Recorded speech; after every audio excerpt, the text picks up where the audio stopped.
नमस्कार विद्यार्थी मित्रांनो, विजेता करिअर पॉईंटमध्ये तुम्हा सर्वांचं स्वागत आहे। आजपासून आपण मराठीच्या व्याकरण सिरीजला सुरुवात करत आहोत।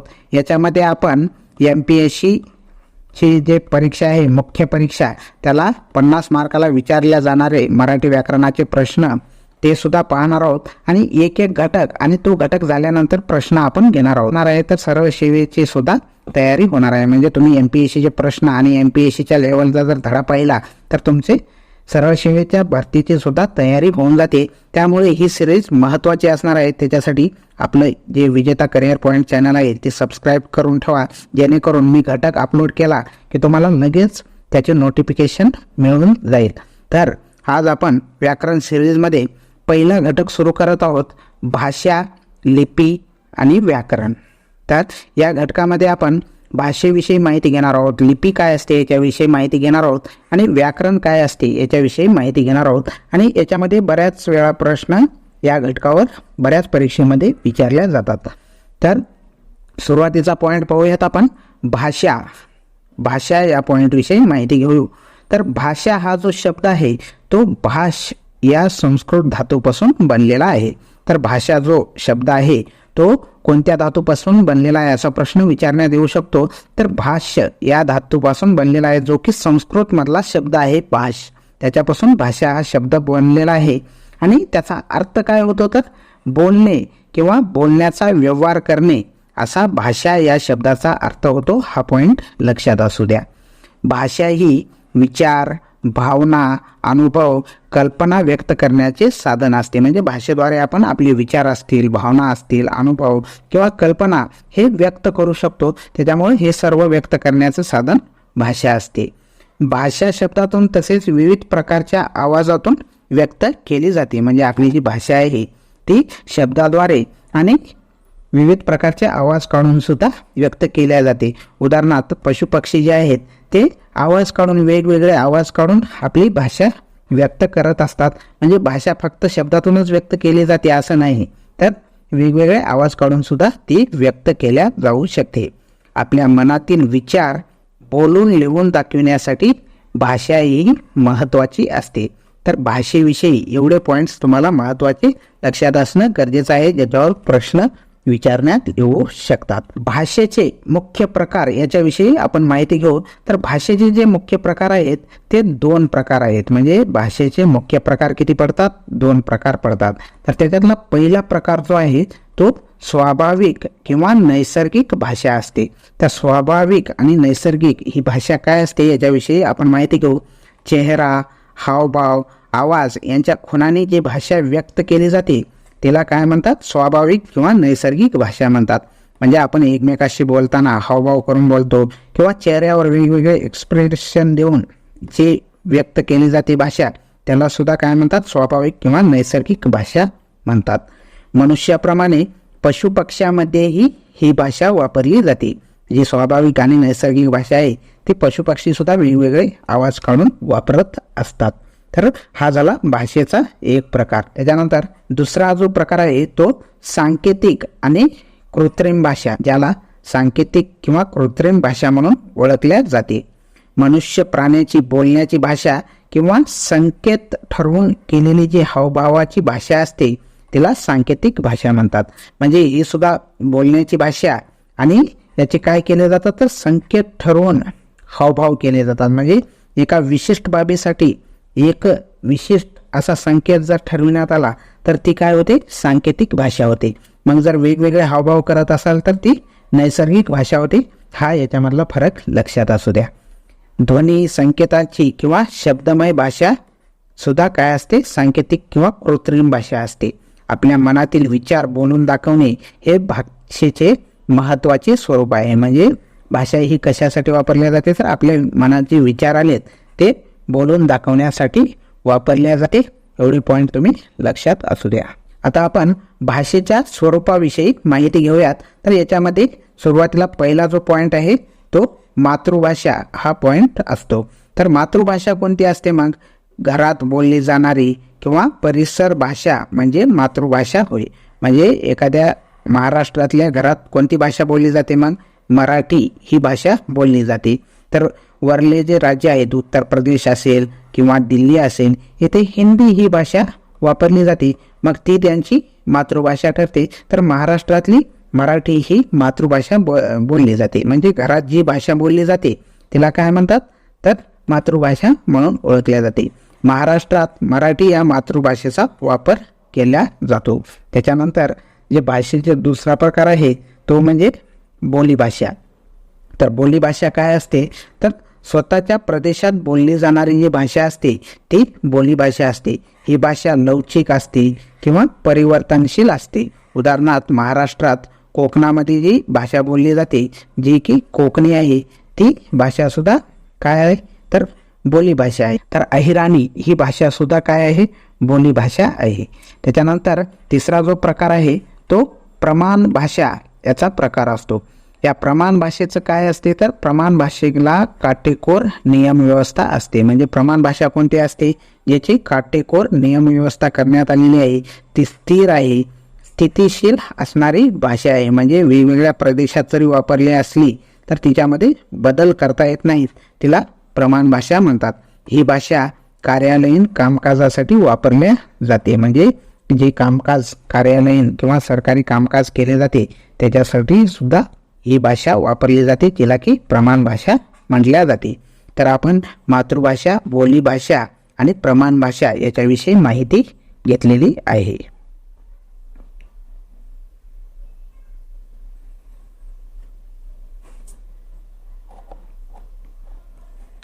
त्याच्यानंतर बऱ्याच वेळा परीक्षेमध्ये भाषाविषयक कौशल्याच्या पायऱ्या यांच्याविषयी माहिती विचारल्या जाते. तर भाषा विकासाच्या किंवा भाषाविषयक कौशल्याच्या एकूण 5 पायऱ्या आहेत. तर याच्यावर प्रश्न विचारण्यात येतात.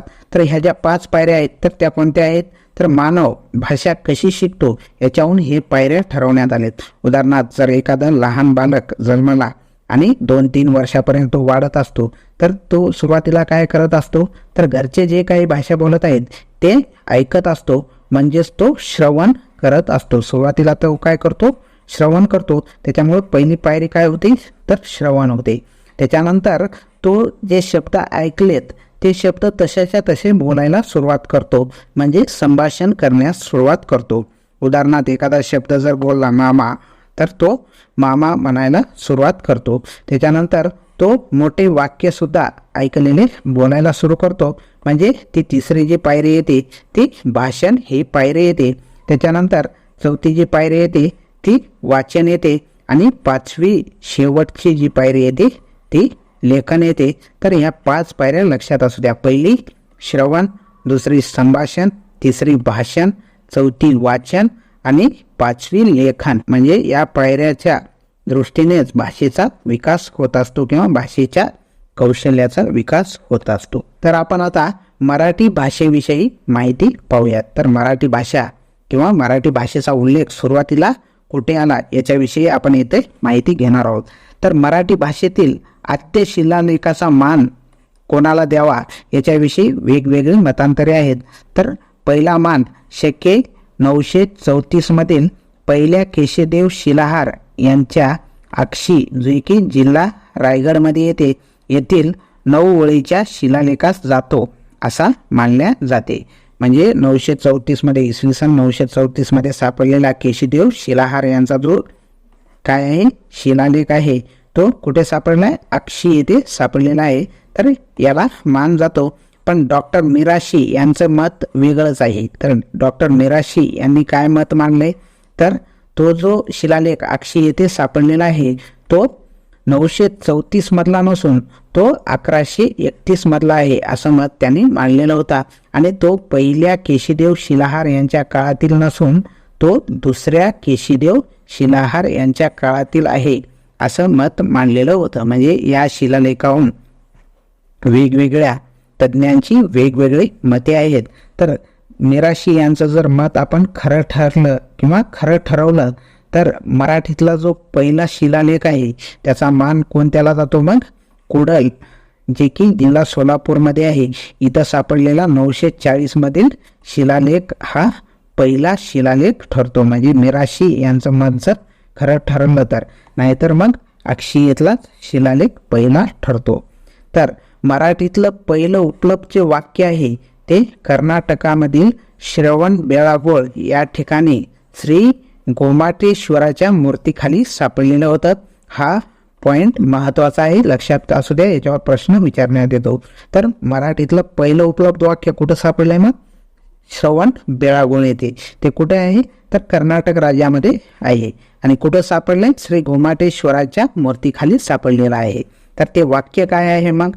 श्री चामुंडेराय करवियले असं ते वाक्य आहे. आणि त्याचा अर्थ होतो चामुंडे राजाने हा लेख किंवा शिलालेख किंवा शिल्पलेख म्हणू शकतात तो कोरलेला आहे, असा त्याचा अर्थ होतो. तर हे सर्व महत्वाचे पॉईंट तुम्ही लक्षात ठेवणं गरजेचं आहे. तर आपण अभिजात भाषा याविषयी माहिती घेऊया. तर अभिजात भाषा काय असते याच्याविषयी माहिती घेऊया. अभिजात भाषा कोणती असते मग? प्राचीन काळी अस्तित्व असणारी आणि आत्ताही कायम आहे अशा भाषेला अभिजात भाषेचा दर्जा देण्यात येतो. कोणत्या भाषेला? प्राचीन काळी अस्तित्व असणारी आणि आत्ताही वापरली जाणारी जी भाषा आहे तिला अभिजात भाषेचा दर्जा देण्यात येतो. अभिजात भाषा कशी ठरवली जाते? तर त्याचे निकष काय आहेत याच्याविषयी माहिती घेऊ. तर पहिला निकष आहे प्राचीनता, म्हणजे ही भाषा प्राचीन काळापासून वापरली गेली पाहिजे, म्हणजेच प्राचीनता हा पहिला निकष आहे. दुसरा जो निकष आहे तो मौलिकता आणि सलगता असावी, म्हणजे त्या भाषेमध्ये मौलिकता व सलगता असणे गरजेचं आहे. तिसरा जो निकष आहे तो भाषिक वाङ्मयी परंपरा असावी, म्हणजे त्या भाषेत मोठ्या प्रमाणात वाङ्मय निर्मिती झालेली असावी.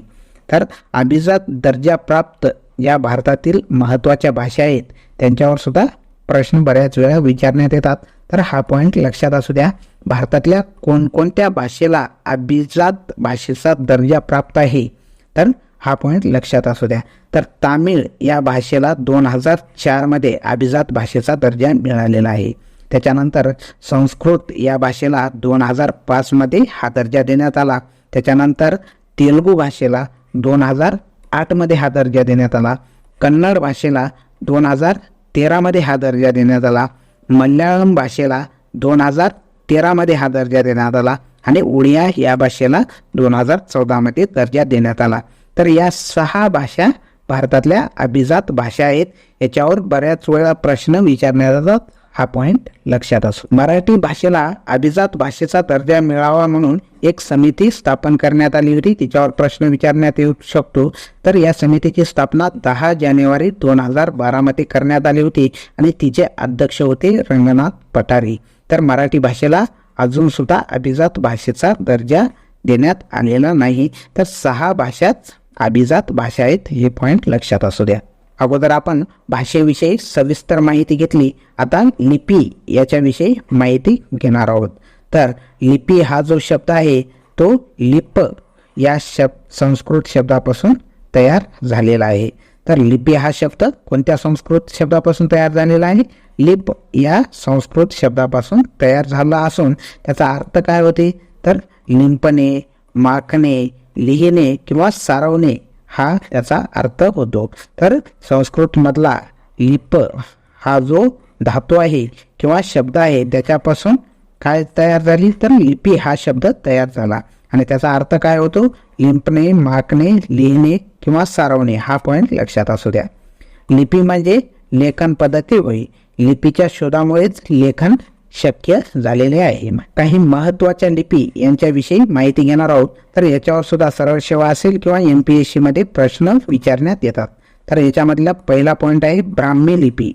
तर या लिपीला सर्व लिपीची जननी मानतात, म्हणजे ही जी लिपी आहे ती सर्व लिपीची जननी आहे असं मानल्या जाते. कोणती लिपी? ब्राह्मी लिपी. या लिपीची निर्मिती ब्रह्मदेवाने केली आहे असे मानल्या जाते. ही लिपी प्राचीन व महत्त्वाची लिपी आहे. ही लिपी कशी लिहिली जाते?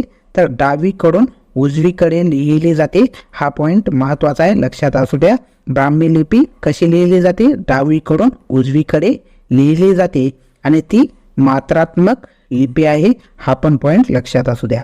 तर ब्राह्मी लिपीविषयी महत्त्वाचे पॉईंट कोणते आहेत? सर्व लिपीची जननी आहे, ब्रह्मदेवाने निर्माण केली असे मानल्या जाते आणि डावीकडून उजवीकडे ही लिपी लिहिली जाते. हे 3 पॉईंट तुम्हाला पटत असणं गरजेचं आहे. खरोष्टी लिपी याच्याविषयी आपण माहिती घेऊ.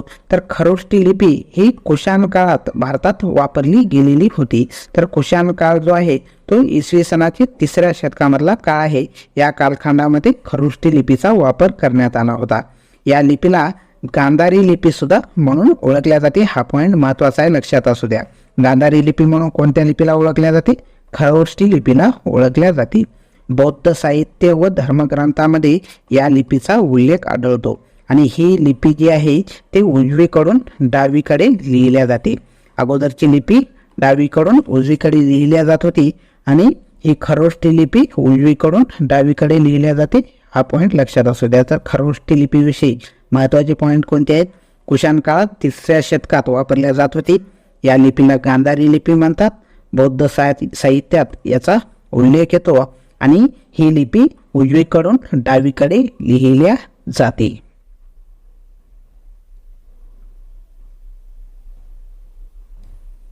तिसरी लिपी आहे मोडी लिपी. याच्यावर सुद्धा प्रश्न विचारण्यात येऊ शकतात. या लिपीत अक्षर मोडून दुमडून लिहिले जाते म्हणून हिला मोडी लिपी म्हणतात. तर मोडी लिपी का म्हणतात? तर अक्षरे काय केल्या जातात? मोडून किंवा दुमडून लिहिल्या जातात. या लिपीला धाव लिपी म्हणून सुद्धा ओळखल्या जाते. तर हा पॉईंट महत्वाचा आहे, लक्षात असू द्या. कोणती लिपी? धाव लिपी म्हणून सुद्धा मोडी लिपीला ओळखल्या जाते. हेमाद्री पंडितांनी या लिपीची निर्मिती केली होती किंवा शोध लावला होता. शिवकाळ आणि पेशवे काळात या लिपीचा उपयोग केला जात असे. महाराष्ट्रामध्ये छत्रपती शिवाजी महाराजांच्या काळात आणि पेशव्यांच्या काळात सुद्धा ही लिपी वापरली होती. तर मोडी लिपीविषयी महत्वाचे पॉईंट लक्षात असू द्या. अक्षर मोडून किंवा दुमडून लिहिल्या जाते. या लिपीला धावलिपी म्हणून ओळखल्या जाते आणि हेमाद्री पंडितांनी यांची निर्मिती केली आणि छत्रपती शिवाजी महाराजांच्या आणि पेशवे काळात ही भाषा वापरली जात होती. तर देवनागरी लिपी जी की सर्वात महत्त्वाची लिपी आहे आणि ज्याच्यावर जास्तीत जास्त वेळा प्रश्न विचारण्यात येतात. तर देवनागरी लिपीला बाळबोध लिपी म्हणूनही ओळखल्या जाते. हा महत्त्वाचा पॉईंट आहे, लक्षात असू द्या. देवनागरी लिपीला काय म्हणून ओळखल्या जाते? बाळबोध लिपी म्हणून सुद्धा ओळखली जाते. या लिपीत शब्दावर शिरोरेखा दिल्या जातात. एकापुढे एक शब्द लिहिले जातात. म्हणजे या लिपीमध्ये शिरोरेखा दिल्या जातात. उदाहरणार्थ या शब्दांवर सुद्धा शिरोरेखा देण्यात आलेली आहे. म्हणजे प्रत्येक शब्दावर आपण जी रेष मारतो त्याला शिरोरेखा म्हणतात. लिपी डावीकडून उजवीकडे लिहिल्या जाते किंवा या लिपीचं डावीकडून उजवीकडे लेखन केल्या जाते. याच्यावर सुद्धा बऱ्याच वेळा प्रश्न विचारण्यात आलेले आहेत. तर देवनागरी लिपी कशी लिहिली जाते? डावीकडून उजवीकडे लिहिली जाते. हा पॉईंट पाठच असू द्या. मराठी भाषेची लिपी सुद्धा देवनागरी लिपीच आहे. देवनागरी लिपी वापरून लिहिल्या जाणाऱ्या भाषा आपल्याला माहीत असणं गरजेचं आहे. तर कोणकोणत्या भाषा देवनागरी लिपीचा वापर करून लिहिल्या जातात? त्याच्यामध्ये प्राकृत, संस्कृत, कोकणी, सिंधी, हिंदी, पाली, गुजराती, बंगाली, संताळी, नेपाळी या सर्व भाषा देवनागरी लिपीचा वापर करून लिहिल्या जातात आणि आपली मराठी भाषा सुद्धा देवनागरी लिपीचा वापर करून लिहिल्या जाते. तर देवनागरी लिपीचे महत्त्वाचे पॉईंट लक्षात असू द्या. आपल्याला बाळबोध लिपी म्हणून ओळखल्या जाते. या लिपीत शब्दावर शिरोरेषा एकापुढे एक शब्द लिहिले जातात. ही लिपी डावीकडून उजवीकडे लिहिल्या जाते. एवढे पॉईंट तुम्हाला पाठच असणं गरजेचं आहे. आणि कोणकोणत्या भाषेसाठी वापरल्या जाते? प्राकृत, संस्कृत, कोकणी, सिंधी, हिंदी, पाली, गुजराती, बंगाली, संताळी, नेपाळी आणि मराठीसाठी सुद्धा देवनागरी लिपी वापरल्या जाते. त्याच्यानंतर एखादी लिपी आदर्श लिपी कशी असते याच्याविषयी माहिती घेऊ. तर आदर्श लिपी म्हणजे काय असते याच्याविषयी आपण माहिती घेणार आहोत. ज्या लिपीत प्रत्येक ध्वनी स्वतंत्र चिन्हाने म्हणजे वर्णाने दाखविला जातो किंवा कोणत्याही वर्णाला एकापेक्षा जास्त ध्वनी नसतात तिला आदर्श लिपी म्हणल्या जाते. तर आदर्श लिपी कशाला म्हणतात? तर प्रत्येक ध्वनी स्वतंत्र चिन्हाने दाखविला गेला पाहिजे आणि एकापेक्षा जास्त ध्वनी कोणत्याही वर्णाला नसावेत तिला आदर्श लिपी म्हणल्या जातात. देवनागरी ही जी लिपी आहे ती पुष्कळशी आदर्श आहे किंवा पूर्ण आहे असं मानल्या जाते. म्हणजे संपूर्ण नाही तर पुष्कळशी हा शब्द वापरलेला आहे. हा महत्त्वाचा पॉईंट आहे, लक्षात असू द्या. म्हणजे देवनागरी लिपी तुम्हाला संपूर्ण आदर्श आहे किंवा आदर्श लिपी आहे असं जर पॉईंट देण्यात आला तर तो चुकीचा ठरतो. पुष्कळशी आहे म्हणजे इथं सुद्धा अपवाद असणार आहेत. तर पुष्कळशी म्हणण्याचे कारण काय आहेत याच्याविषयी आपण माहिती घेऊ. तर ई आणि उ हे दोन स्वर सोडले तर इतर स्वरांचे दीर्घ उच्चार दाखविण्याची सोय मराठीमध्ये नाही. उदाहरणार्थ ई हा शब्द, या शब्दाचा दीर्घ शब्द आपण ई लिहितो, म्हणजे शब्द म्हणण्यापेक्षा स्वर.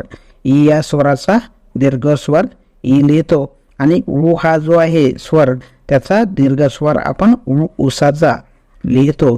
तर हे दोन स्वर आपण वेगवेगळे दाखवतो, त्याच्यामुळे ही पूर्ण काय नाही तर आदर्श लिपी नाही, पुष्कळशी आदर्श लिपी आहे. आणि च ज झ हे वर्ण दोन तऱ्हांनी उच्चारल्या जातात, म्हणजे तालव्य आणि दंत तालव्य अशा दोन तऱ्हेने हे शब्द उच्चारल्या जातात. त्याच्यामुळं ही पुष्कळशी काय आहे तर आदर्श लिपी आहे. हे दोष सोडले तर देवनागरी लिपीत बहुतेक ध्वनींना स्वतंत्र वर्ण आहेत.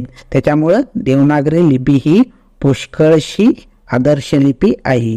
संपूर्ण आहे का तर नाही. यानंतर आपण व्याकरण याच्याविषयी माहिती घेऊ. तर व्याकरण हा जो शब्द आहे तो व्याकृ या शब्दापासून बनलेला आहे, म्हणजे शब्दाचा जर विग्रह केला तर व्याकृ याच्यापासून व्याकरण बनलेलं आहे, ज्याला कारण सुद्धा म्हणू शकता, म्हणजे याचाच अर्थ कारण होतो. याचा शब्दशः अर्थ स्पष्टीकरण असा होतो, म्हणजे व्याकरण हा जो शब्द आहे त्याचा शब्दशः अर्थ काय होतो स्पष्टीकरण होतो. भाषेचे स्पष्टीकरण करणारे शास्त्र म्हणजे व्याकरण होय. म्हणजे व्याकरणाची व्याख्या जर करायची झाली तर भाषेचं स्पष्टीकरण करणारं शास्त्र म्हणजे व्याकरण होय. आणि याच्यावर बऱ्याच वेळा प्रश्न विचारण्यात येतात, हा पॉईंट लक्षात असू द्या.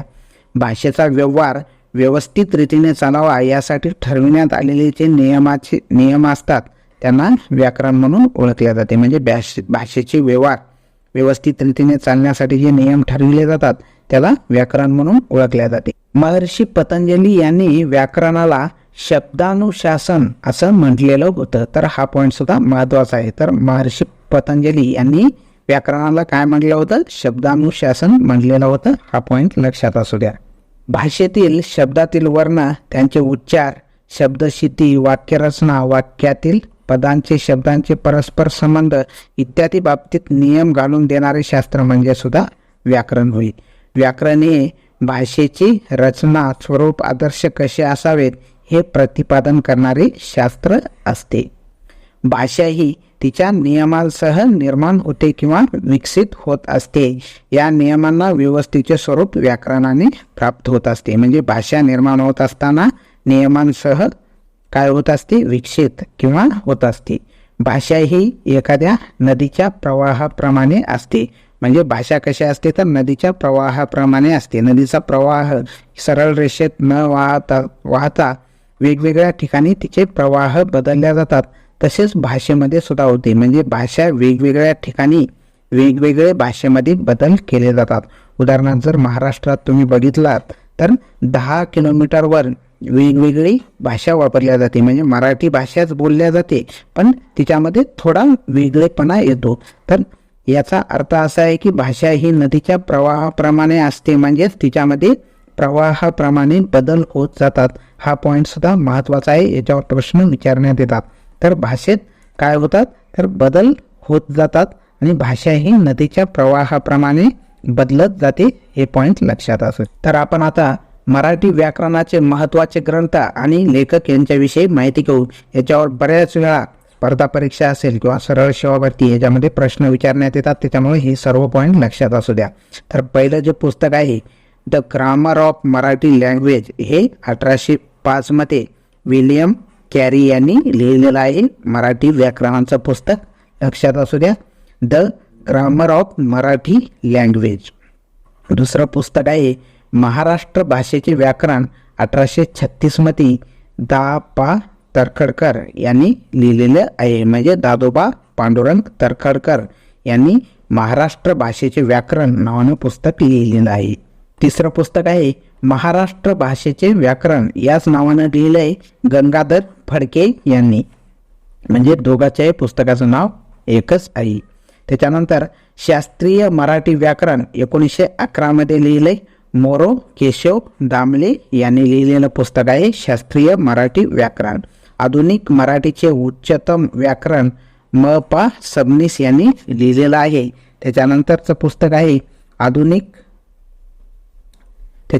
पुस्तक आहे मराठी व्याकरणावर निबंध कृपा कुलकर्णी यांनी हे पुस्तक लिहिलेलं आहे.